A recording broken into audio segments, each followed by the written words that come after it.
Amigos do Diálogo Espírita, nós vamos começar o programa de hoje com um exemplo que vem lá da cidade de Santa Helena, na região oeste do Paraná, e envolve uma professora do ensino fundamental. No quadro Espiritismo Responde, nós vamos ver se as orações que nós fazemos a Deus são ouvidas diretamente por Ele. E também se uma pessoa que não seja espírita pode aplicar o passe, a chamada fluidoterapia. Depois, no nosso quadro Nosso Lar, os espíritos vivem todos juntos? Essa é uma questão também bastante interessante. Depois a frase da semana para encerrar. Tudo isso para você a partir de agora no Diálogo Espírita.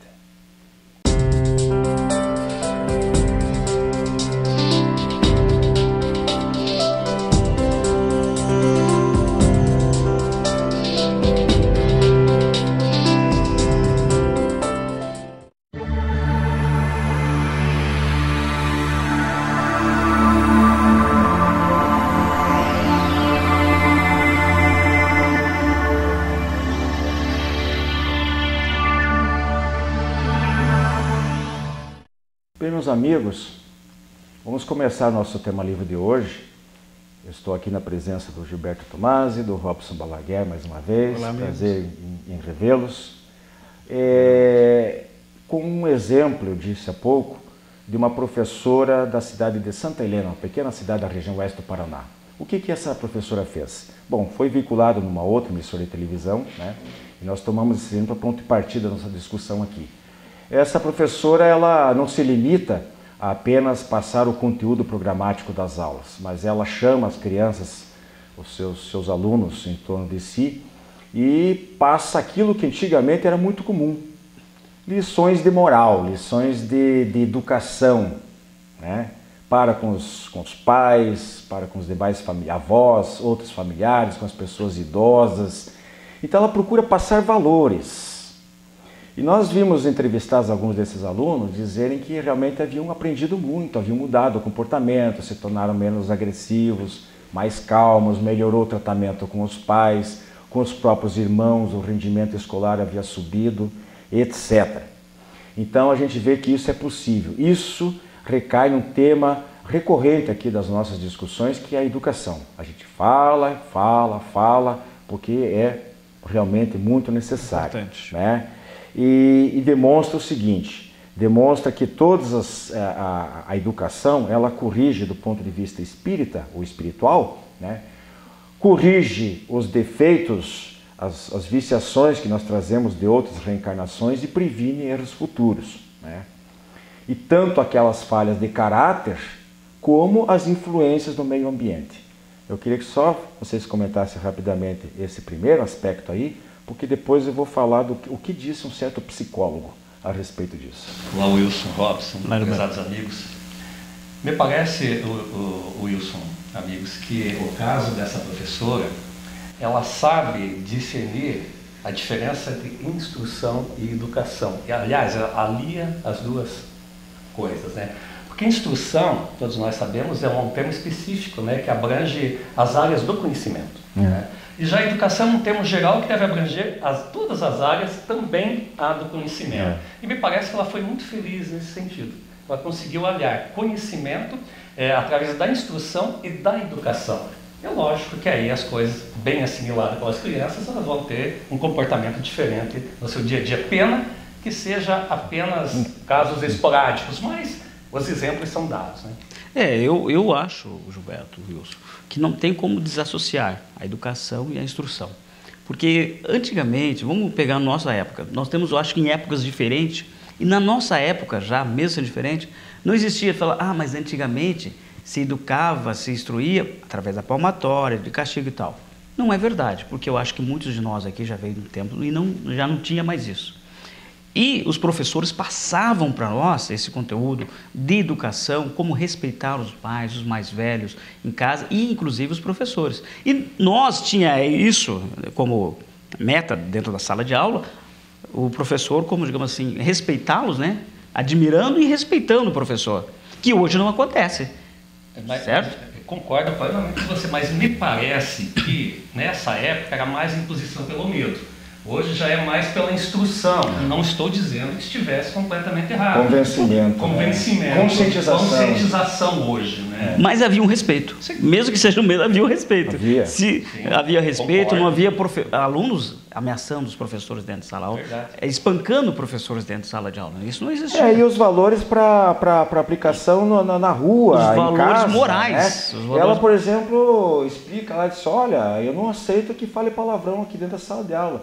Hoje em dia é uma coisa lamentável, em qualquer ambiente, na presença de senhoras, de vovozinha de cabelo branco, de crianças pequenas, e as pessoas desbocadas, como a gente costuma dizer, falando palavrões desnecessariamente, porque não precisa. O nosso dicionário tem lá não sei quantos mil vocábulos, né? É uma língua riquíssima, e para que tem gente que fala, a cada frase coloca um palavrão, né? Agora vejam só, saiu uma matéria na revista Veja, eu cito, não fazendo propaganda aqui, mas dizendo a fonte, né?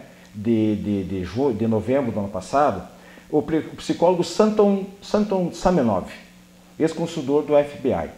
Aí ele disse o seguinte, olha, em 4 anos, 4 décadas, melhor dizendo, entrevistando criminosos, eu cheguei à seguinte conclusão: a influência do ambiente social, do meio social, é muito menor do que muitas vezes se imagina. Então ele disse o seguinte: no lugar onde proliferam as drogas, onde existe a fácil aquisição de armas, onde o Estado está ausente, é claro que isso facilita a criminalidade, mas não é um fator determinante, tanto que tem uns que caem e tem outros que resistem, né? Então nós ficamos puxando para o espiritismo, né? A gente lembra o quê? Lembra que as condições morais e o livre-arbítrio é o que dá a palavra final. Determinante. Eu concordo plenamente. Concordo plenamente com isso. A gente às vezes entende que o meio é que influencia. Existem influências? Existem, mas o livre-arbítrio fala mais alto. Então também não penso que o meio seja o único culpado. É uma questão, aí volta o problema da educação. Você tem que adquirir quando criança em casa, através dos pais, e complementada por um caso esporádico aí como um professor, né? Porque a educação está não só, digamos, em passar esse conteúdo, mas os exemplos dos pais. É criar hábitos saudáveis, educação, né? E o exemplo do pai e da mãe, que isso conta mais. A gente insiste nisso aí, porque inclusive no meio espírita a gente vê um certo, pessoalmente analisando, eu vejo um certo paternalismo exagerado. Gente achando que a pessoa é delinquente porque porque é miserável socialmente, porque não tem isso, porque não teve aquilo, porque não sei o quê, justificando. Não, ele é delinquente acima de tudo porque ele é de má índole. Ele traz de vidas passadas as suas imperfeições, e nós estamos numa época de transição planetária, onde muitos desses espíritos maldosos estão reencarnados entre nós. São nossos irmãos? Sim, são nossos irmãos. Precisam da nossa compaixão, da nossa amizade, do nosso socorro, da nossa ajuda? Precisam. Mas não venhamos querer justificar tudo porque ele nasceu num meio hostil. Ele escolheu ou foi obrigado a renascer lá pela própria condição evolutiva dele. Então a sociedade tem a obrigação de ajudar? É claro que tem. Mas não justifica, porque tem muita gente que é pobre, que às vezes é ignorante, mas é honesta. Sim. E nem querer achar que isso é lei de causa e efeito. Também não. É muito comum isso, né? Então é questão de saber exatamente se portar diante de uma situação. É difícil, em função do meio? Mas se você quiser, você tem como se pautar a tua conduta de uma forma diferente. Sem dúvida, porque está aí os exemplos, a gente vê diariamente os exemplos.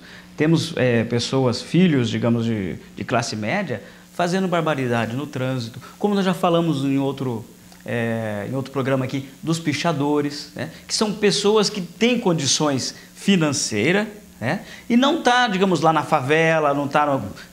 Porque às vezes o próprio favelado, que é tão discriminado, esse é o trabalhador que procura estudar. Trabalha de dia e estuda à noite, trabalha de dia e estuda à noite. Temos um grande exemplo, que é o nosso, digamos, o ministro do Supremo Tribunal Federal. Foi que negro, filho de uma lavadeira, e venceu. Por quê? Ele tinha vontade. Então não é o meio, realmente, concordo com vocês. Não é determinante. O Kardec, né, para a gente voltar para Kardec aqui sobre o conceito que ele tinha, diz: a educação é a arte de formar os homens, fazer neles surgir as faculdades morais, físicas e intelectuais, Eis aí o que todos repetem, mas o que não se pratica nunca. E daí tem Leon Denis também, queria colocar para vocês, diz o seguinte no livro Depois da Morte: na escola como da família, há muita negligência em esclarecê-lo sobre seus deveres e seu destino. Desprovida de princípios elevados, ignorando o alvo da existência, ela no dia em que entra para a vida pública, entrega-se a todas as ciladas, a todos os arrebatamentos da paixão, no meio sensual e corrompido. Aí sim está o problema. Então o que acontece? O meio é hostil. O meio está cheio de problemas, de tentações, vamos dizer assim. Mas ele sai mal preparado da casa e da escola. Aí ele vai ter problema, não vai se adaptar. Ele vai se marginalizar na sociedade. Mas ele, por quê? Porque faltou aquele respaldo. Ele já tem os problemas íntimos dele de vidas passadas. Todos nós somos imperfeitos, nós temos nossos defeitos, nossos vícios, nossos defeitos, né? Ele chega, não se corrige na infância, é jogado no meio ruim, o que pode acontecer? Como diz aquele ditado, só os lobos caem na armadilha dos lobos, né? Então, verdade. Por aí, ou seja, se ele já tem, digamos, a carência em casa, tem a carência na escola, ou seja, qualquer coisa que vier para ele ali, vai ser fácil, digamos assim, de entreter ele ali, naquele ali, fazendo, digamos, desenvolvendo, desde a droga, né? E aí vai, por diante, né? Muitos... Falando de Kardec, lá na questão 685, também do Livro dos Espíritos, falando sobre educação, o Kardec diz que a educação ela não deve ser apenas a intelectual, mas a educação moral, porque é essa que vai servir para enfrentar a crueldade e a imprevidência do meio. Então, é lógico que essa educação ela tem que vir do berço, mas a pessoa tem que demonstrar interesse também. Porque hoje o que nós vemos é uma coisa completamente diferente, infelizmente, né? Onde, em alguns casos, se não na maioria, os filhos não respeitam os seus pais. Aí não tem como querer mudar alguma coisa depois quando jovem ou adulto.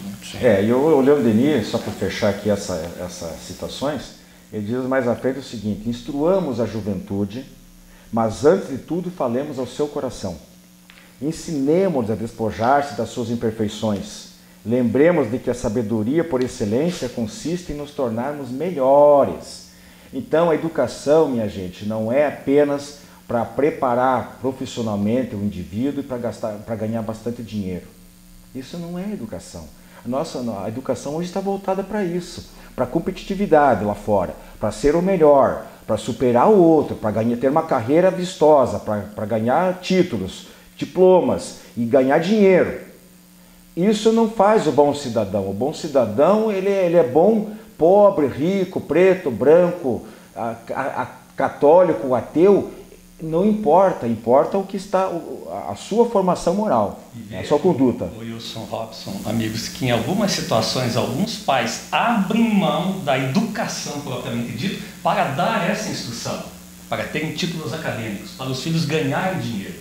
E falham na educação em si. Então há realmente a troca de valores, um hiato, né? Aí, um intervalo muito grande para poder assimilar as duas coisas, né? E no meio social, complementando rapidinho aqui, a gente pode dizer que existem 3 tipos de pessoa, então, Wilson Robson: a instruída, mas não educada, e essa tem conhecimento; a educada, mas não instruída, ela tem conhecimento moral; e a educada e instruída, que é o caso da professora, tem conhecimento, intelecto e moral e sabe passar isso adiante. Por isso que a gente colocou aí que é um exemplo singelo, né, dessa professora, lá isolada, fazendo esse trabalho. É muito bonito ver entrevistada ela, entrevistada as crianças, e ver como ela realmente é movida pelo ideal, né, de passar realmente valores. É o tipo da professora que está preocupada com o futuro mesmo dessas criaturas. Como disse, não apenas para ter sucesso, para ser médico, engenheiro, ou mesmo um técnico, seja o que for. Isso também é importante, a sobrevivência e tudo mais. Mas principalmente aquilo que os tesouros que Jesus... Eu sempre insisto nesse ponto, né, da citação de Jesus. Os tesouros que os ladrões não roubam, a ferrugem, a traça não corrói, vai levar para o plano espiritual. Isso é que conta. É o ser e não apenas o ter, muito menos o aparecer, né, a aparência, os rótulos, os títulos. Isso a gente não leva a nada. Então é fundamental que a gente procure nossos filhos. Nossos filhos são pérolas, são joias preciosas que nós temos que cuidar dela com o maior carinho. É nossa missão isso aí. Nós não podemos ser coniventes. Ah, ele está se drogando, está começando, tem más companhias. E aí, nós temos que fazer alguma coisa. Temos que frear ali. Tem que deixar, nós, como os pais, somos obrigados a chegar e, digamos, direcionar o filho para o caminho. O importante é deixar bem claro, né, Wilson, que o ensino ele cria valores mundiais como ética, respeito e cidadania. Coisa muito em falta hoje entre nós. Pois é, e a gente fala em sociedade nova. Para uma sociedade nova, nós precisamos de homens novos, né? E de onde vão vir esses homens novos? Não é que todo mundo vai só reencarnar bonzinho já de lá. Nós temos que fazer, temos que passar pelo laboratório aqui. Né? Colonizado não é só lá, aqui também. Então, meus amigos, não sei se vocês queriam... Então, finalizando, dizer apenas que a instrução informa, a educação reforma e a moral transforma. Pois é, eu acho que isso, digamos, tanto os pais deveriam ajudar na instrução, como os professores na educação. Exatamente. Meus amigos, segue o nosso programa Diálogo Espírita com as nossas outras atrações. Até mais. Até a próxima.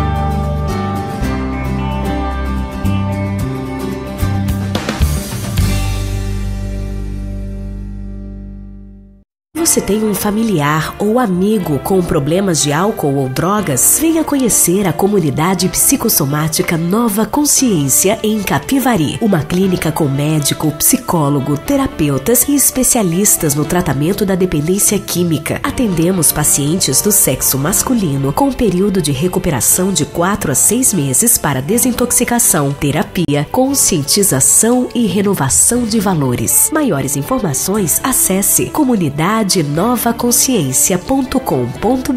ou ligue 34917000 com Saulo ou Arnaldo.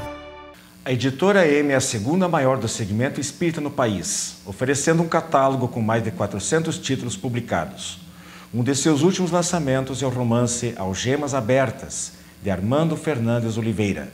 No enredo, a cumplicidade de um casal num incêndio criminoso que faz vítimas e o pedido de reencarnação para resgatá-lo. Pedidos para vendas@editoram.com.br. O telefone é 19 34 97 7000.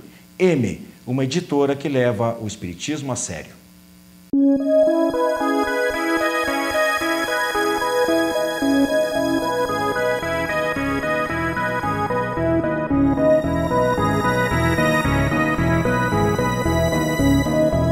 Olá, amigos. Vamos então ao nosso quadro O Espiritismo Responde. Perguntas que são enviadas pelos nossos amigos que assistem ao nosso programa, aos quais nós agradecemos. Então, a primeira pergunta que nos foi enviada é a seguinte: uma pessoa que não é espírita pode dar passe? Porque o passe é algo muito próprio da doutrina espírita. Então, nós podemos responder que sim, pode, sem problema nenhum. Por quê? Porque o passe não é uma magia. O passe não está ligado a ritualismos ou dogmatismo, ou não é coisa especial da doutrina espírita. O que é o passe? O passe consiste na transmissão de energias através das mãos. Então não há necessidade de ser espírita para transmitir essa energia, né? Esse passe pode ser transmitido por qualquer pessoa bem espiritualizada, que esteja bem consigo mesmo, que tem uma moral a toda prova, que pode sim transmitir essa energia divinda do mundo espiritual, ele acreditando, o passista ou não, que essas energias vêm do mundo espiritual, passar essa energia a quem esteja necessitado. Então, o passe, o que é o objetivo do passe? O passe é o objetivo, o alívio, a sensação de alívio daquela pessoa que está precisando naquele momento de uma energia maior para que possa se recompor. É como um carregar de baterias. O problema está, como eu falei no início, que geralmente é dentro da casa espírita que se pratica o passe. Muito embora hoje também as pessoas que são adeptas do Reiki, por exemplo, já praticam o passe, já também fazem essa sistemática de transmissão de energia através do passe. Então não há necessidade de ser espírita. Por quê? Porque o passista é um voluntário que se submete a um treinamento na casa espírita, logicamente, treinamento dentro da casa espírita. Fora da casa espírita, se submete a um treinamento que ele acha melhor, dentro daquilo que ele tem condições de passar. Então, esse tratamento, através do passe em si, pode ser transmitido por qualquer um. Muito embora nós espíritas, é bom que se diga, esclarecemos o seguinte, que não é conveniente que alguém transmita um passe sozinho, isolado, quando a outra pessoa estiver muito afetada, estiver com algum problema um pouco maior do que se imagina. Porque, como eu falei, passe é a transmissão de energia. E se o passista não estiver bem preparado, ele pode absorver essa energia maligna, usar esse termo, daquele que está tomando passe. Então, nesse caso, é bom que estejam sempre um ou mais ou dois passistas quando não estiverem dentro da casa. Muito bem. A segunda pergunta que nos foi enviada diz o seguinte: quando nós rezamos, é Deus que nos ouve diretamente? Olha, nós sabemos que Deus é onipresente e onisciente, então Deus sabe tudo a nosso respeito, nos ouve em qualquer momento, em qualquer situação. Então, quando nós fazemos uma prece, diríamos o seguinte, que essas preces chegam aos espíritos superiores, que são os encarregados de ver a nossa necessidade. São aqueles espíritos que são determinados por Deus, vamos dizer assim, para que nos possibilite, então, algum bem, se for do nosso merecimento, através das nossas preces. Isso significa dizer que não chega diretamente lá a Deus. Os espíritos superiores, eles são os responsáveis por isso. Por quê? Porque Deus delega poderes a esses espíritos. Aqueles espíritos mais iluminados, que já estão num estágio bem superior ao nosso, têm sim condições de ouvir a nossa prece e aí sim, em função disso, ver o que pode ser feito por nós. Vitor Hugo, espírito, ele diz o seguinte, se referindo a esses centros de registro, de avaliação, através das preces, né, que a partir do momento que essas preces chegam aos espíritos superiores, elas são analisadas, elas são enviadas a um departamento próprio lá no mundo espiritual para ver se há merecimento ou não naquilo que nós estamos pedindo. Tudo depende de merecimento. Então, nesse sentido, a gente conclui repetindo que não há necessidade de chegar diretamente a Deus. Os espíritos superiores, que são aqueles elementos que respondem por esse departamento à vontade de Deus. Muito obrigado a todos. Continuem mandando perguntas para que nós possamos respondê-los à ótica da doutrina espírita. Muito obrigado a todos. Um grande abraço. Fiquem na paz de Deus.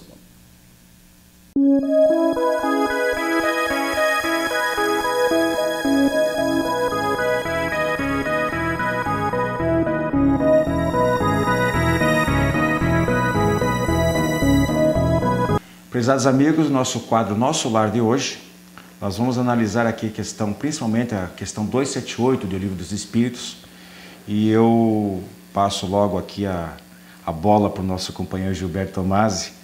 Gilberto, na resposta dos Espíritos para Kardec, eles dizem que os Espíritos de todas as categorias, eles estão misturados e não estão. Como é que é isso? Wilson, prezados amigos, então essa questão 278, né, do Livro dos Espíritos, e a resposta dos espíritos é simples, sim e não, simples assim. Mas significa dizer o que isso? Os espíritos aí se veem, né, mas se distinguem um dos outros. Tá? Ou seja, eles se evitam ou se aproximam dependendo da simpatia ou antipatia que eles nutrem um pelos outros, assim como sucede entre nós encarnados. Simples assim. Podemos entender que a população espiritual é mais ou menos como aqui na Terra, né, Gilberto? Cada um tem a sua individualidade.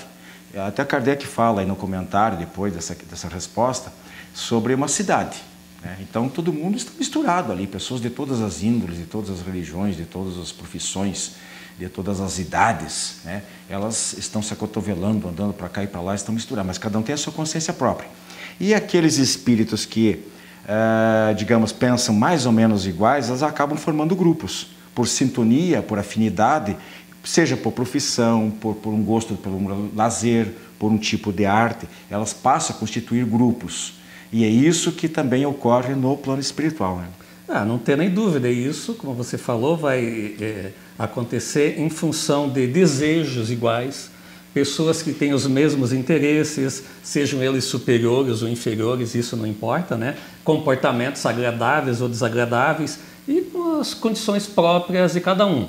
Então não há diferença. É tal qual você é aqui, você vai viver lá no mundo espiritual, você vai procurar os seus afins. É dessa forma que funciona, né? Essa condição aí das pessoas se procurarem ou por iniciativa própria ou porque são constrangidos a isso, né? Também. Às vezes acontece, né? Por exemplo, num presídio, num hospital, as pessoas não querem ir para lá, mas são obrigadas a ir. No mundo espiritual também.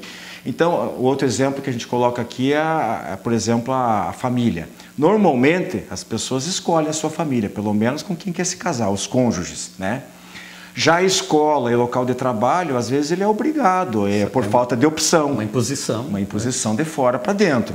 Nas colônias espirituais acontece a mesma coisa. Aí que a gente pode entender esse estar junto e ao mesmo tempo estar separado, porque os espíritos, diferentemente de nós, que temos o corpo físico, eles se agrupam por frequência vibratória.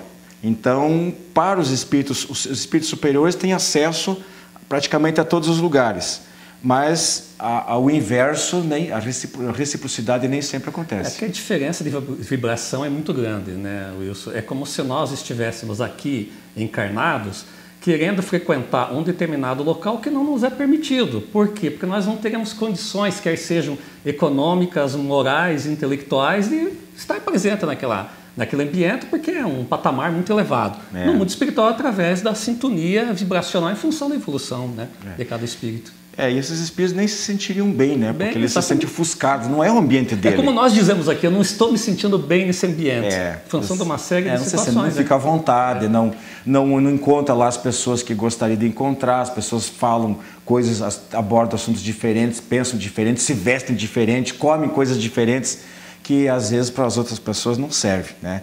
Agora, o que a gente está colocando aqui, por que nosso lar, né? Nosso lar, colônias espirituais, etc. Porque fica uma certa dúvida se, diante dessas respostas dos espíritos, se existe mesmo colônias, porque tem gente que diz, não, mas os espíritos estão por aí. Mas veja, Wilson, isso é uma questão muito pessoal minha também, né? Assim como aqui na Terra existe a cidade de Curitiba, São Paulo, Porto Alegre, há de se aceitar, então, que no mundo espiritual também existe a colônia Nosso Lar, a colônia Alvorada Nova, porque senão ficaria um aglomerado todo mundo junto. Então, ou em lugar nenhum. Ou em lugar nenhum. Um espírito aqui, outro perdido. Completamente perdido, sem um vínculo, sem um parâmetro, sem um norte, né? Então, nosso lar, exatamente, as colônias que existem, mas eu penso em função das obras que a gente lê, espírita, comunicação, não é coisa pessoal minha, não, que existam sim essas colônias, né?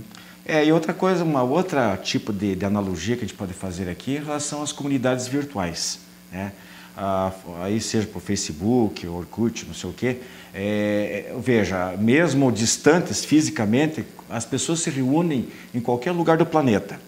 E para os espíritos é mais fácil isso ainda, porque eles se comunicam por pensamento. Não precisa ter um computador, nada. Não. Então eles estão se comunicando mesmo à distância, eles compartilham experiências, eles desenvolvem ações, têm uma certa convivência, sem estar necessariamente juntos. É isso que forma, de certa forma, uma colônia. Agora, os espíritos colocam aí que no caso de Nosso Lar, etc., realmente pela idioplastia, os espíritos podem construir edifícios, roupas, medicamentos. Então, eles podem realmente... Meios de transporte. Cita muito na obra Nosso Lar, o Aerobus, né?